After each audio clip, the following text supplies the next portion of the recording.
예전에 제가 사사기서 2장 1절에서 5절을 가지고서 말씀을 한번 전한 적이 있습니다. 여러분들 그 말씀에 보면은 정말 우리들이 살아가는 그 삶뿐만 아니라 신앙생활 중에서 가장 순수했던 그때로 다시 돌아가야 하는 것에 대해서 그렇게 그때 나눈 적이 있는데요. 특별히 사사기서 2장 1절, 그러니까 여호와의 사자가 길갈에서 복임에 이르렀다는 그것을 가지고서 우리의 가장 순수했던 그 신앙의 모습과 지금 현재의 모습을 돌아보는 그런 시간을 가졌던 적이 있습니다. 기억하시겠지만은 여러분들 방금 제가 읽어드렸던 사사기서 2장 1절, 거기 길갈이라는 지역이 있는데요. 길갈은요, 이스라엘 역사에 있어서 정말로 중요한 그런 지역입니다. 바로 이스라엘 백성이 하나님께서 약속하신 그 가나안 땅에 들어가지고 가장 처음으로 장막을 쳤던 곳, 그곳이 바로 길갈이었습니다. 그리고 그들이 하나님의 언약 백성으로서의 그 징표, 그 할례를 받았던 곳도 길갈이었고요. 그뿐만 아니라 이스라엘 백성들 같은 경우는 길갈에 들어오기 전에 엄청난 경험을 합니다. 그것은 마치 홍해가 갈라졌던 것처럼 요단강이 갈라지는, 그리고 그것을 건너서 길갈로 들어오는 아주 놀라운 그런 경험을 한 것이죠. 한마디로 이스라엘 백성들은요, 하나님의 그 살아계심을 몸소 체험했던 그 장소, 그것이 길갈이었습니다. 그러면서 이스라엘 백성은 길갈, 그러니까 가나안의 초입에 들어와서 광야에서 옛삶을 다 청산하고 완전히 새로운 삶을 바로 그곳에서 시작을 했던 겁니다. 바로 이런 길갈이라는 곳이 가진 그 의미와 더불어 가지고 우리의 신앙에 대해서 이야기를 하자면은, 우리가 예수님을 믿고 구원받고 새 사람으로 거듭난 그 순간, 그것은 어찌 보면은 우리에게 있어서 길갈하고도 같은 겁니다. 그런데 이스라엘 백성들도 그렇고 우리도 그렇고요, 이렇게 새로운 삶을 출발했지만은 시간이 흐르는 동안에 점차적으로 우리를 구원해 주시고 우리가 경험했던 그 하나님, 또한 하나님의 은혜를 잃어버리고 하나님 앞에서 어떻게, 그리고 무엇을 위해 살아가야 하는지, 우리의 삶의 그 이유를 잃어버린 채 그렇게 살아갈 때가 사실 있습니다. 흔히 말해서 이것을 신앙의 매너리즘에 빠진 그런 삶이다라고도 이야기할 수 있는데요. 그런 일들이 우리들 삶 속에서 얼마든지 일어날 수 있는 것이죠. 하지만 한 가지 확신하는 것은요, 하나님은 그런 신앙의 매너리즘 가운데 빠져 있는 우리를 끝까지 인내하시면서 기다리시는 그런 분이다라는 것이죠. 그러면서 우리가 다시 신앙의 그 순수함을 되찾기를 원하시는 분이 하나님이십니다. 자, 그렇다면 어떻게 하면 다시 신앙의 그 순수함으로 그렇게 돌아갈 수 있을까요? 사실 다른 방법이 있는 것이 아니에요. 가장 최고의 방법은요, 다시 복음 앞으로 돌아가면 되는 겁니다. 우리가 창세기 1장에서 11장까지 우리 신앙의 기본에 대해서 말씀드린 것처럼 기본으로 또한 돌아가면 되는 것입니다. 그리고 여기서 사사기서 2장 1절 말씀으로 보면은 우리 모두가 이제 복임이라는 그 자리에 서면 되는 것이죠. 여러분, 복임이라는 그 지명이 뜻하는 의미가 뭐냐면은 우는 자들이라는 뜻입니다. 그러니까 복임, 그것은요, 우는 자들이라는 뜻이죠. 길갈에서 순수했던 그 신앙을 잃어버린 채 가나안 정복 전쟁을 치르다가 어느 순간에 신앙의 순수함을 잃어버린 이스라엘 백성들이 하나님이 보낸 그 사자, 길갈에서부터 복음까지 이르러서 그들에게 찾아온 그 사자를 통하여서 하나님의 말씀을 전해 듣고서 그들이 하나님 앞에 회개하며 눈물 흘렸던 바로 그곳이 복임입니다. 이 복임이라는 이 단어가 가지고 있는 의미처럼 정말로 우리 안에 그 순수했던 신앙의 모습이 사라져버리고 엉뚱한 신앙생활을 우리가 하고 있다라고 한다면은 우리가 해야 하는 것은 다른 것이 아닙니다. 복임에 서 있었던 이스라엘 백성들이 하나님의 말씀을 듣고서 다시 하나님 앞에 마음을 다시 부여잡고 회개하며 그렇게 나아갔던 것처럼 우리 역시 하나님 앞에, 하나님의 그 복음 앞에 다시 서서 그렇게 하나님을 향하여 우리의 마음을 찢고 나아가면 되는 것입니다. 요한일서 1장 9절에 보면은 만일 우리가 우리 죄를 자백하면 저는 미쁘시고 이로사 우리 죄를 사하시며 모든 불의에서 우리를 깨끗게 하실 것이다 라고 그렇게 말씀합니다. 말씀에 있는 것처럼 하나님은 정말로 자비로우신 분이십니다. 또한 의로우신 분이십니다. 그렇기 때문에 우리가 우리의 죄를 하나님 앞에 고백하면은 하나님께서 우리를 모든 불의에서 다시 건져내시고 다시 순수한 신앙으로 나아갈 수 있도록 이끌어 주실 것입니다. 우리 모두가 그러한 사람들이 되었으면 합니다. 마치 탕자가 다시 아버지께 돌아왔을 때 그 아버지가 탕자를 안아주고 반가워했던 것처럼 우리가 하나님 앞에 다시 돌아가면은 하나님은 분명히 우리를 안아주시고 다시 우리 마음에 순수한 그 신앙을 불러일으켜 주실 것입니다. 그런데요, 이렇게 죄를 고백하고 동시에 하나님 앞에 나아갈 때 하나님께서 우리를 안아주시고 품어주시는, 우리에게 다시 순수한 신앙으로 나아갈 수 있는 길을 열어주시는 이유가 있죠. 그 이유가 뭐겠습니까? 그것은요, 바로 하나님은 사랑이기 때문입니다. 하나님은 사랑이십니다. 그 사랑으로 항상 부족한 우리를 인내하시고 기다리시는 것이죠. 근데 감사한 것은 그 하나님의 사랑이 우리 안에 여전히 계속해서 항상 머물고 있다라는 겁니다. 정확하게 말씀드리면은 하나님은 항상 그분의 사랑으로 우리를 품고 계신 것이죠. 그리고 그렇게 우리를 그분의 사랑으로 품어주기 위해서 보내신 분이 있는데 그분이 바로 성령님이십니다. 특히 로마서 5장 5절에 보면 이것에 대해서 이렇게 말씀이 있어요. 소망이 부끄럽게 아니함은 우리에게 주신 성령으로 말미암아 하나님의 사랑이 우리 마음에 부음받음이니. 이 말씀에 있는 것처럼요, 하나님은 그분의 사랑을 우리에게 부어주셨습니다. 그것이 무엇입니까? 바로 성령 하나님, 그것을 부어주신 것이죠. 그리고 예수 그리스도를 통해서 그렇게 성령 하나님을 우리들 가운데 주셨습니다. 그래서 성령 하나님은 우리와 함께 하시면서 계속해서 하나님의 은혜와 사랑이 무엇인지를 우리에게 계속해서 보여주시고 알려주실 뿐만 아니라 그 사랑 안에 거할 수 있도록 우리를 이끌어 주시는 분이십니다. 그렇기 때문에 만약 우리가 순수했던 신앙으로 벗어나 있다라고 한다면은 우리의 잘못된 그 신앙의 생활의 모습, 그런 모든 것들을 하나님 앞에 고백하고 우리 안에 계신 그 성령 하나님을 의지하면서 다시 복음 앞으로 나아가면 되는 것입니다. 그리고 다시 하나님의 말씀 앞으로 나아가면 되는 것이죠. 그렇게 하면 한 가지 제가 확신하는 것이 있는데요. 그게 뭐냐면은 우리 자신뿐만 아니라 더불어 교회 역시 놀라운 회복의 역사가 일어난다라는 겁니다. 한마디로 부흥이 일어나는 것이죠. 부흥. 물론 오해하지 말아야 할 것이 있어요. 부흥이라는 단어, 이런 단어를 우리가 보통 생각하면 가장 첫 번째 생각하는 게 뭐냐면 숫자적인 어떤 부흥, 그런 것들을 생각합니다. 많은 성도들이 늘어나는 것, 그런 것을 우리는 부흥이라고 이야기를 하지만은 물론 그것도 부흥일 수 있습니다. 그렇지만 부흥의 진정한 의미는 다른 것이 아니라 쇠퇴했던 것이 다시 일어서고 회복되는 것을 말씀하는 겁니다. 그러니까 진정한 부흥은 우리 안에 쇠퇴했던 것, 그것이 다시 일어서는 것을 말씀하고 있는 것이죠. 그런데 한 가지 말씀드리고 싶은 것이 있어요. 이러한 진정한 부흥은 그냥 일어나는 것이 아니라는 거예요. 한 가지 원리가 있어요. 이 부흥의 원리가 있다는 거죠. 한국도 그렇고 미국에서 일어났던 부흥의 역사를 봤을 때 한 가지 놀라운 원리가 하나 있습니다. 여러분들, 한국은 1907년에 평양 대부흥운동이 있었어요.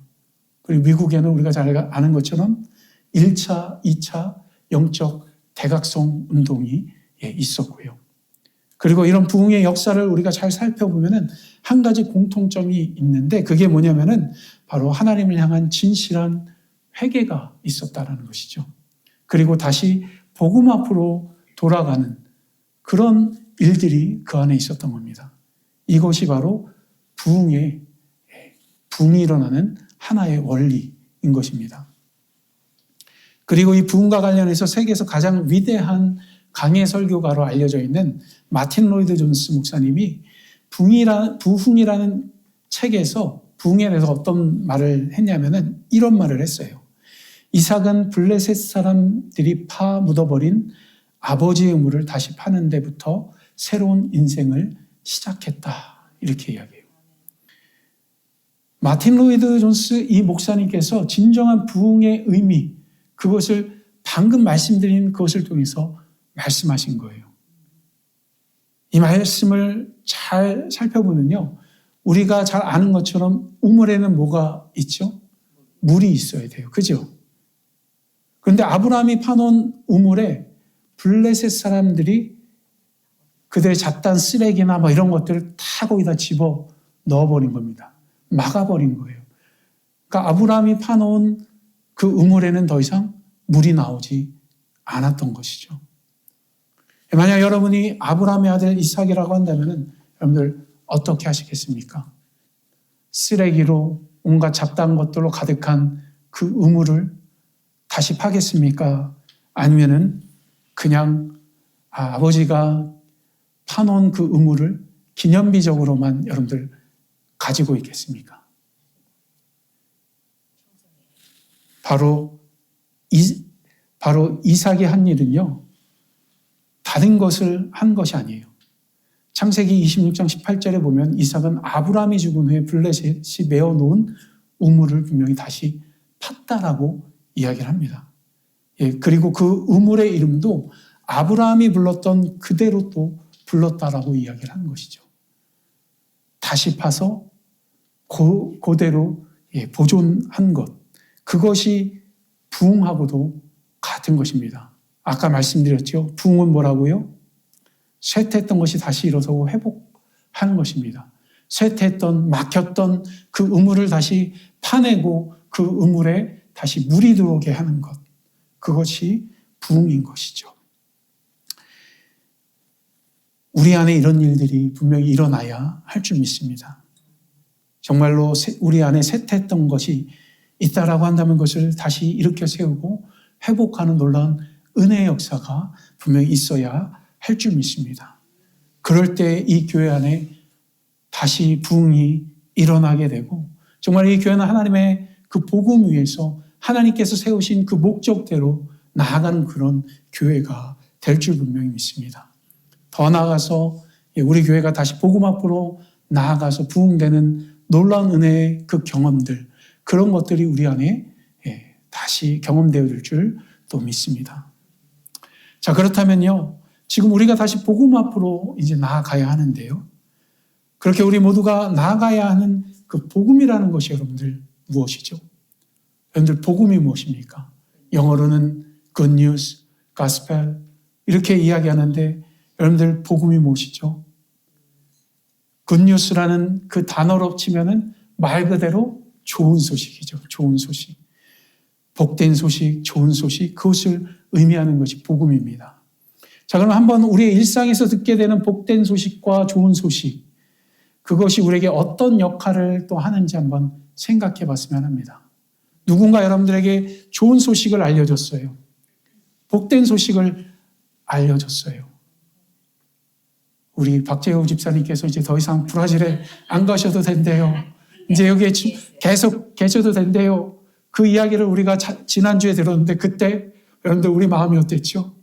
박수를 치고 기뻐했던 것처럼 복된 소식을, 좋은 소식을 들으면은 우리 안에 그런 마음이 들게 되는 것이죠.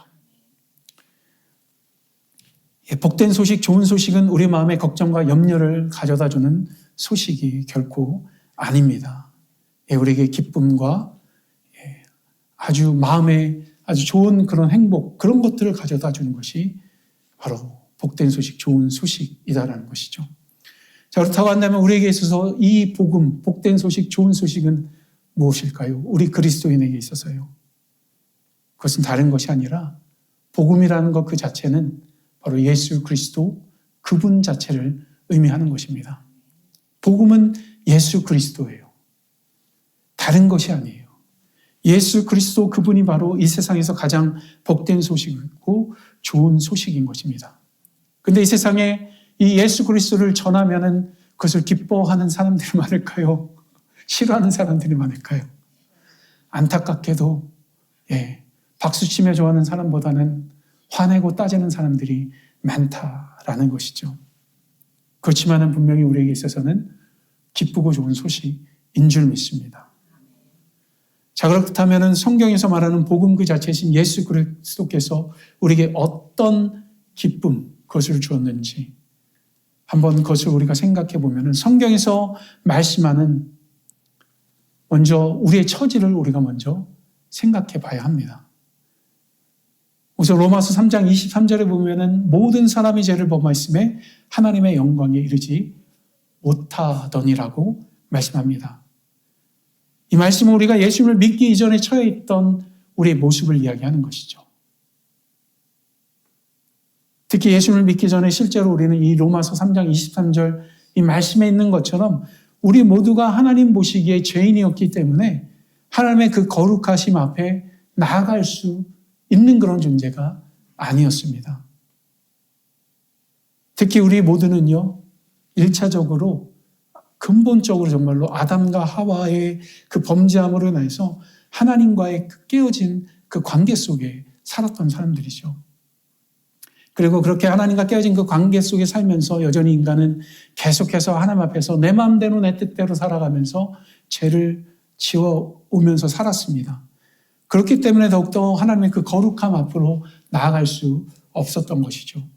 결국 하나님과의 그 깨어진 그 관계와 더불어가지고 계속해서 하나님 앞에서 죄를 지며 살아온 그 모습이 하나님의 영광을 더욱더 가리워버리는 그런 일을 한 것입니다. 더 나아가서 하나님 앞에 나아감에 있어서 아주 커다란 장벽이 되어졌던 것이죠. 그 로마서 6장 23절에 보면 죄의 삭은 사망이라고 말씀합니다. 이 말씀에 의하면 우리가 예수님을 믿기 전에 치러야 하는 그 죄의 대가가 사망이라고 이야기하고 있는 것이죠. 참고로 말씀드리면 여기서 말하는 사망은 죽어서도 망한다라는 의미예요.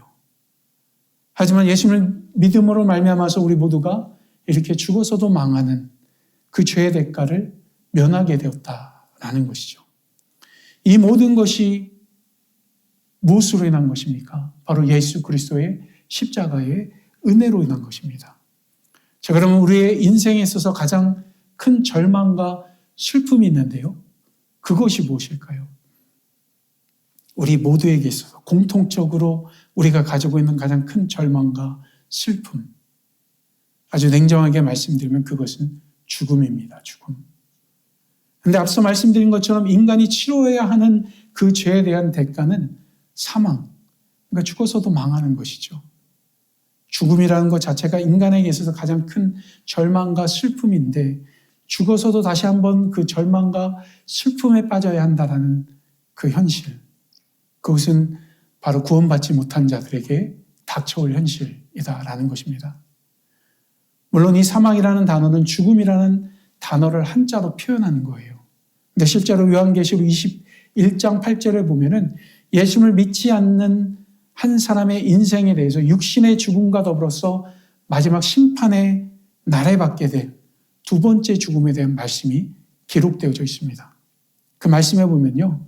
그러나 두려워하는 자들과 믿지 아니하는 자들과 흉악한 자들과 살인자들과 행음자들과 술객들과 우상 숭배자들과 모든 거짓말하는 자들은 불과 유황으로 타는 못에 참여하리니 이것이 둘째 사망이라 이렇게 말씀합니다. 하지만 감사하게도 성경은 이런 사망으로부터 벗어날 방법을 제시하고 있습니다. 그게 뭡니까? 바로 예수 그리스도를 믿는 것. 바로 그것이죠. 그리고 여기 앉아있는 우리 모두가 예수 그리스도를 믿고 구원받은 자들입니다. 또 그 결과로 인하여서 그렇게 인생에 있어서 가장 절망적이고 슬픈 그 일, 죽음으로부터 자유롭게 된 그런 영혼들이 있는 곳이 바로 교회이고 바로 우리들이다라는 것이죠. 저는 죽음 그 자체는 어떻게 보면은 믿는 자들에게 있어서는 천국의 문을 여는 문이다라고 저는 그렇게 말하고 싶고요.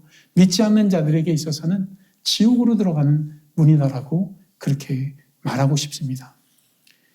모든 사람은 언젠가 죽음을 분명히 맞이하게 됩니다. 하지만 예수님을 믿고 구원받은 그런 영혼들은 육신의 죽음과 더불어서 맞이하는 그 죽음 이후의 그 삶과 믿지 않는 자들이 맞이하는 육신의 그 죽음 후에 맞이하는 그 삶, 그 차이는 분명히 있다라는 것이죠. 우리는 그것을 분명히 알아야 합니다.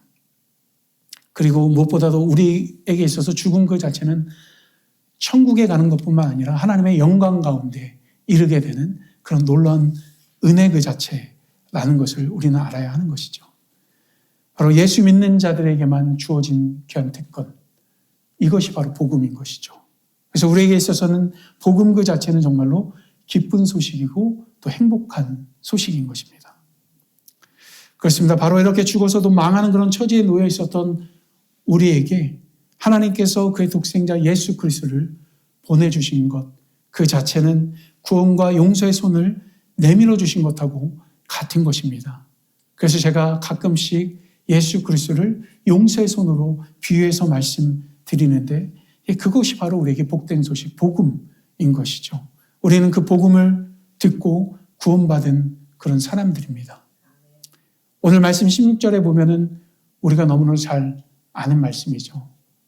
예배 시작 전에 노래도 부르시던데 하나님이 세상을 이처럼 사랑하사 독생자를 주셨으니 누구든지 예수 믿으면 멸망하지 않고 영생을 얻으리로다. 요한복음 3장 16절. 저도 어렸을 때 주일학교 가서 엄청 많이 불렀습니다. 요한복음 3장 16절. 우리에게 아주 귀한 메시지이죠. 그리고 우리가 너무나도 잘 아는 말씀입니다. 이 말씀에 있는 것처럼 실제로 하나님 우리를 구원해 주시기 위해서 그의 단 하나밖에 없는 아들 예수 그리스도를 우리에게 보내주셨습니다. 그리고 그를 믿는 자마다 영생을 주시겠다라고 분명히 이 요한복음 3장 16절에서 하나님께서 약속하고 계십니다. 그뿐만이 아니죠. 17절에 보면은 하나님이 그 아들을 세상에 보내신 것은 세상을 심판하려 하심이 아니요 저로 말미암아 영생을 얻게 하려 하심이라라고 하나님이 선언하고 계십니다. 이 하나님은 심판을 즐거워하시는 분이 아닙니다. 비록 하나님께서 마지막 날에 이 세상을 심판하시는 그 심판의 주로 서시게 되겠지만은 하나님은 끝까지 인내하시면서 이 세상 사람들이 예수 그리스도를 정말로 최대한 많이 믿고서 하나님의 그 심판하신 그 자리 가운데 서기를 원하신다라는 것이죠. 그것을 위해서 하나님은 예수님을 우리 가운데 보내주셨습니다. 그리고 여러분들에게 말씀하신 것처럼 하나님이 그렇게 하시는 이유는 하나님께서 사랑이시기 때문입니다. 바로 그런 면에서 우리가 믿고 바라보는 예수 그리스도는 하나님의 사랑의 절정 그 자체인 것이죠. 이런 점에서 복음 그 자체는요, 이런 진정한 하나님의 그 사랑의 그 결정체, 그 예수 그리스도, 그분 한 분인 것입니다. 우리 믿는 자에게 있어서는 다른 복음은 없습니다. 복음이 무엇이라고요? 예수 그리스도, 그분이 바로 복음입니다. 예수 그리스도는 죄의 장벽, 하나님과 우리 사이에 놓여 있었던 그 죄의 장벽을 허물어 버리고 하나님과 우리 사이에 막힌 모든 것들을 파하셨으며 하나님과 화목된 관계로 우리를 만드셨습니다. 그것을 위해 오신 분이 바로 예수님이고 그것이 바로 복음인 것이죠. 우리는 그것을 통해 구원받은 사람들입니다. 그리고 우리는 빛의 자녀로 또한 살아가고 있습니다. 지금 우리는 예수 그리스도 그 구원의 은혜로 말미암아서 항상 어디서나 또한 하나님 앞에 담대하게 나아갈 수 있는 그런 특권을 가진 자로 살아가고 있습니다. 하나님 앞에 담대하게 나아갈 수 있는 것이 무엇입니까? 한 단어로 그것을 함축해서 이야기하면은 예배입니다. 하나님께서 예수 그리스도를 통해서 하나님과의 관계를 회복하시면서 가장 먼저 우리에게 특권을 주시고 회복하신 것이 있는데 그것은 예배인 것이죠. 언제 어디서나 하나님을 만날 수 있는 특권. 하나님과 친밀한 교제를 나눌 수 있는 그런 특권을 우리들 가운데 허락해 주셨습니다. 이것과 관련해서 이제 21절에 보면 우리가 해야 하는 그 진정한 신앙의 모습, 그것에 대해서 말씀하는데요. 말씀을 보면 이래요. 진리를 쫓는 자는 빛으로 나니 이는 그 행위가 하나님 안에서 행한 것임을 나타내려 함이라 라고 말씀합니다. 그러니까 이 말씀은요, 진리를 추구하는 사람은 항상 진정한 진리 그 자체이신 하나님을 향해 나아간다는 것을 말씀하는 거예요. 그리고 그렇게 하나님을 향해 나아가는 자들이 행하는 모든 행동이 하나님의 뜻을 따라하는 그런 일이라는 것을 말씀하고 있는 것이죠. 우리가 하나님의 그 진리를 향해서 나아가면은요, 우리는 자연스럽게 무슨 일을 행하게 되냐면은 하나님의 일을, 하나님의 뜻을 행하며 살게 되는 것입니다. 그렇기 때문에 결국 예수 그리스도를 통해서 우리가 얻게 되는 것, 그것은 단순히 구원의 감격, 기쁨, 그것뿐만 아니라 정말로 하나님과 함께 살아가면서 하나님을 만나고 하나님을 증거하는 그런 삶 또한 우리가 살아가게 되는 것이죠. 그런데 우리 삶에는 여러 가지 다양한 삶의 문제들이 있습니다. 정말 우리 눈에 보기에 해결하기 쉬운 문제도 있지만은 도저히 많은 노력을 해도 해결하기 힘든 그런 문제들이 있죠.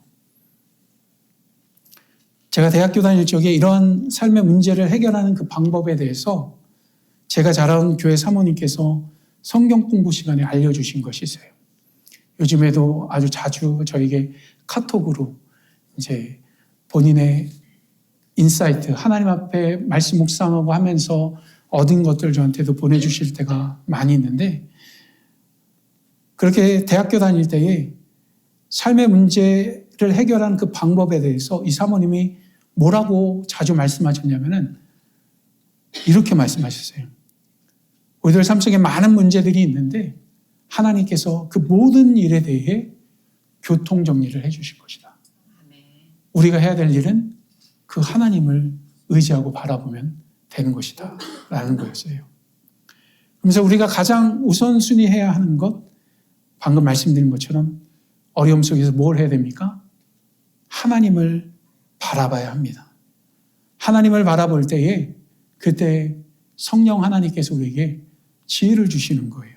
그리고 그 문제 앞에 나아가서 그 문제를 해결할 수 있는 그런 방법과 능력들을 우리 가운데 허락해 주시는 것이죠. 우리가 많은 방법을 찾고 구하지만은 그것으로 해결하는 것보다 하나님께 지혜를 얻어 해결하는 것이 가장 좋은 방법이라는 것을 이 사모님께서 사실은 알려주신 것입니다. 바로 그 가르침 안에 한 가지 중요한 교훈이 있어요. 그게 뭐냐면은 하나님의 자녀는 문제 해결에도 남달라야 한다라는 것이죠. 세상 사람들과 뭔가 구별되는 모습이 분명히 있어야 하는 겁니다. 어떤 모습이요? 우리 자신이나 다른 어떤 세상의 방법을 바라본 것이 아니라 하나님을 바라보는, 하나님의 말씀을 보는 그런 방법을 갖고 살아가야 하는 것이죠. 빌립보서 4장 6절과 7절에 보면은 이런 말씀이 있습니다. 아무것도 염려하지 말고 오직 모든 일에 기도와 간구로 너희 구할 것을 감사함으로 하나님께 아뢰라. 그리하면 모든 지각에 뛰어난 하나님의 평강이 그리스도 예수 안에서 너의 마음과 생각을 지키시리라. 이 말씀 우리가 너무나도 잘 알고 있을 거예요. 그리고 이 말씀이 주는 교훈도 너무나도 심플하죠. 그게 뭐예요? 감사한 마음으로 하나님을 먼저 바라보면은 모든 지각에 뛰어난 하나님께서 우리의 마음과 생각을 지키신다라는 거예요. 누구 안에서요? 예수 그리스도 안에서 그것을 지키신다라는 것이죠. 신앙생활이라는 것은 이렇게 하나님을 바라보고 의지하는 것입니다. 이런 신앙생활은 그냥 열리는 것이 아니라는 것이죠. 누구를 통해 열리는 것입니까? 예수 그리스도를 통해 열리는 것입니다. 그렇기 때문에 우리들 삶 속에 뭔가 쇠퇴하고 뭔가 잘못됐다라고 느낄 때 우리가 바라봐야 할 분은 다른 것이 아니에요. 바로 예수 그리스도, 나를 구원하신 예수 그리스도, 그분을 다시 한번 바라보면서 십자가의 은혜, 나를 구원하신 그 하나님의 놀라운 그 사랑과 그 은혜를 우리가 먼저 바라볼 때에 우리 안에 잘못되었던 것들이 회복되는 그런 놀라운 은혜의 역사가 분명히 일어나게 되는 것입니다. 복음 그 자체이신 예수님 앞으로 나가게 되면은 놀라운 부흥의 역사가 우리들 가운데 일어나게 되는 것이죠. 그렇게 될 때 다시 한번 복음은 우리에게 복된 소식이 되고 우리에게 기쁨이 되는 그런 놀라운 은혜 소식이 되어지는 것입니다. 그리고 그것을 통해서 우리는 다시 한번 하나님의 품 안으로 안기는 놀라운 은혜의 역사가 우리 가운데 일어나게 되는 것이죠. 우리들 삶 속에 뭔가 잘못되고 꼬인 일들이 있습니까? 그렇다고 한다면 우리가 바라봐야 할 곳은 예수 그리스도 그분이십니다. 그분만 바라보는 저와 여러분들 되길 주님의 이름으로 축복합니다.